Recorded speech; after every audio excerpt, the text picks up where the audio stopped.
This is a simple two-storey medieval house, bottom floor made of stone, upper floor half timber with wattle and daub infill. In this tutorial I'm going to show you how to make it. This is the basic layout of the house. It's a rectangle that's 11 by 7 blocks. And to build the house you'll need the following. Now, that's the amounts for the basic house. I have also added amounts for if you want to make a little addition to it, because I'll be talking about variations later on in the video. So let's get started. So we're going to start at the front right corner. We're going to place 3 blocks, leave a gap of 1, and then place 1, 2, 3, thank you sheep, 4, 5, 6 and 7. Now we come round to the side and we're just going to fill in this side block for a length of 7, including this front one. Now at the back, this is number 1, 2, 3, 4, leave a gap of 1 and place another 6. So 1, 2, 3, 4, 5 and 6, and fill in the last side right the way across. Now back at the front corner, we're going to build this up another 2 rows. After the doorway, we're going to put another 2 and then go right to the end and then come back right the way across till we get to the door frame, and then place an upside down stair in the door frame. Round at the side, place another 1, leave a gap and fill right to the end, and then come back right the way across. At the back we're going to build up this to a height of 2. We're going to leave the door frame and then 1, 2 and 3, 2 more, and then come back right the way across till we get to the door frame, and again an upside down stair. Come round to the side. This is 1, 2, 3 and 4. Leave a gap and put another and fill in the top row. Now you can go through and knock out blocks here and there and put some texture in. Remember not to build up patterns, which is exactly what I've done. Oh, let's knock some out. And try not to let any one block dominate. Now once that's done and you're happy with it, replace the blocks in the doorway with a block of your choice. I quite like the stone brick.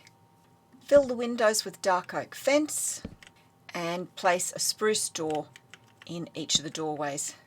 And keep the hinges to the side that has the shorter wall. Now dig out the floor and replace it with a wooden block of your choice. I'm using slabs because they go further.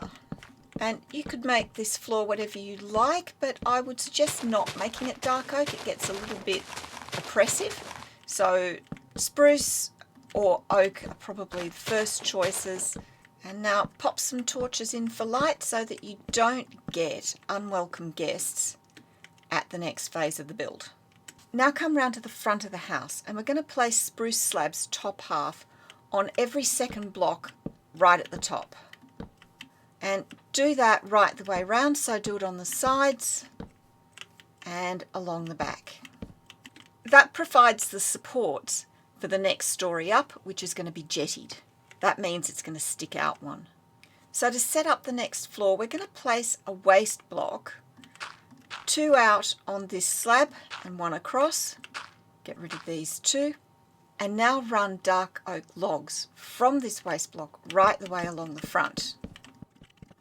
When you get to the end, stick it out 1 more and strip the whole lot. Get rid of the waste block and repeat what you've just done along the back. Now that that's done, we're going to run dark oak logs between the 2 rows along the top of the slabs. So just like that, and again stripped, and do the same at the other end. That's the foundations for our next floor. Now that that's done, come to the inside and facing towards the back of the building, we're going to come to this left hand end and place a stair underneath that window and 2 more going up, a plank to match your stair in line with it but on top of the stone, and another stair in front of that. So you end up with this setup. Next we're going to make the floor for the upper room, the ceiling for the lower room. There are two choices. You can run planks to match your stairs and this plank right the way along the top of your stone, and then fill the rest of the floor in either with planks or with slabs. Or you can do something that looks a little more decorative. Now personally I like the more decorative option. So what you can do instead is on these short rows on top of the stone, just place a row of planks. Let's do the same at the other end.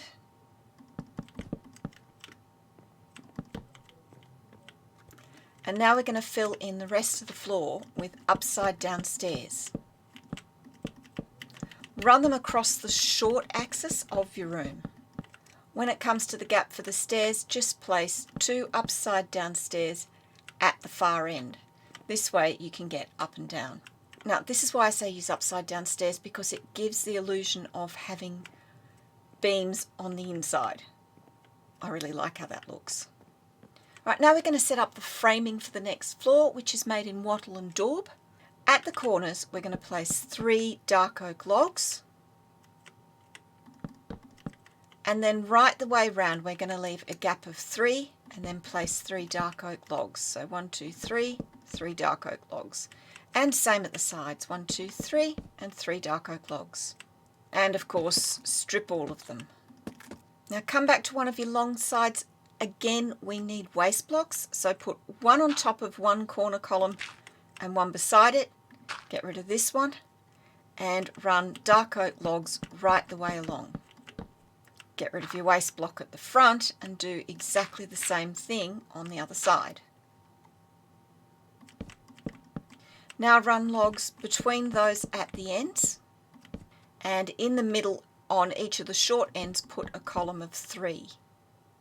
On top of that column of 3 place a waste block and one in front, and run dark oak logs right the way along. And you guessed it, strip all those logs that you've placed. Now to make the wattle and daub, I've got a mixture of snow blocks, white wool and white concrete powder. This first gap on the right we're going to fill with a mixture of those 3 blocks, but we're going to leave the block in the centre empty. And we're going to fill that with a dark oak fence. Do exactly the same at this end. Remember to make the layout of your wattle and daub blocks different for each, and this middle one we're going to fill in entirely. Okay, repeat that round the back. So the 2 at either end have got windows and the one in the middle doesn't. Now come round to the side, it doesn't matter which one. Pick one of these panels to have a window and one to be fully filled. Whichever way you do it, come round to the other side and reverse it. So because I've got the front panel with the window, I'm going to make the back panel on this side the one with the window. And now for the gable ends, we're just going to fill those with our wattle and daub blocks, but we're going to go up like that. So 3, 2 and 1. We're going to do the same here and do the same at the other end. Now on the inside again, put down some torches so that we don't end up with unwelcome visitors. And we might pop one in the floor just to be sure. Now for the roof. Make it either spruce or dark oak, it doesn't matter which, the procedure's the same. I'm going to make mine dark oak. Grab stairs and run them right the way along this upper row of dark oak logs on the long side of the house. Extend them out 1 extra at each end. Now do another row right the way along. Extend that out as well and just continue until you get to this top row of logs. Now once that's done, come to one end and put upside down stairs under each of the stairs that you've got. So this is the shape that you have. Do that at the other end and then repeat all this round the other side. Now that that's done, fill the gaps at the ends with an upside down stair. and run matching slabs bottom half right the way along the top. And that's your basic house. Now you can leave it like that, or there's some things you can do to make it a little bit different. One thing you can do is add an annex out the back. Now you can make an annex any size you want, but in order to show you how to do it, I'm just going to build one the same as this house in my hardcore castle world. So grab your wattle and door blocks. Now I'm going to build the annex first just in wool, and then I'll come back in and texture when I'm done. So we're going to start at the back of the house from the right corner, and we're going to count across 1, 2, and 3. We're going to extend this out to 3, so 1, 2, and 3. Leave a gap of 1 for a door and place 3 more so that this back is a width of 5. 1, 2, 3, 4, 5. Fill in the other wall.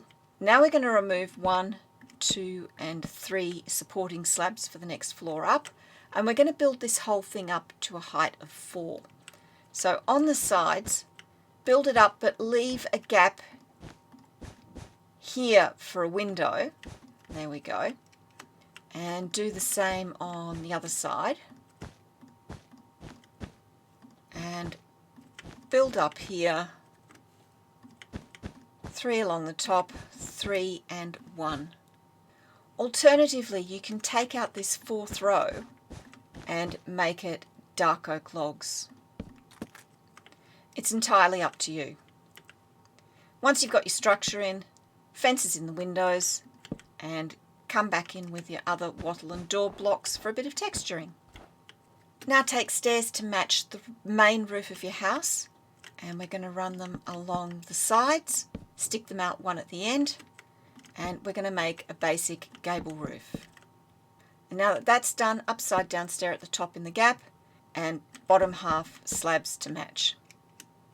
And now, dark oak fence, run them up the sides at the back of the annex and at the outer edges on the side. Next, replace the block in the door with the block of your choice. I like brick, and fill in the floor with slabs. Now you can leave this door here in place if you want, or you can take it out and just put slabs in. You can also remove the stone so that you really open up the space. And to finish off, put a door in and put some torches in. All that's left now is to furnish this. Now if you're going accurate medieval, keep furnishings as simple as possible. You can replace the floor here with rushes if you want, i.e. just hay blocks. You can set up downstairs as a sort of trading area, maybe have a little counter.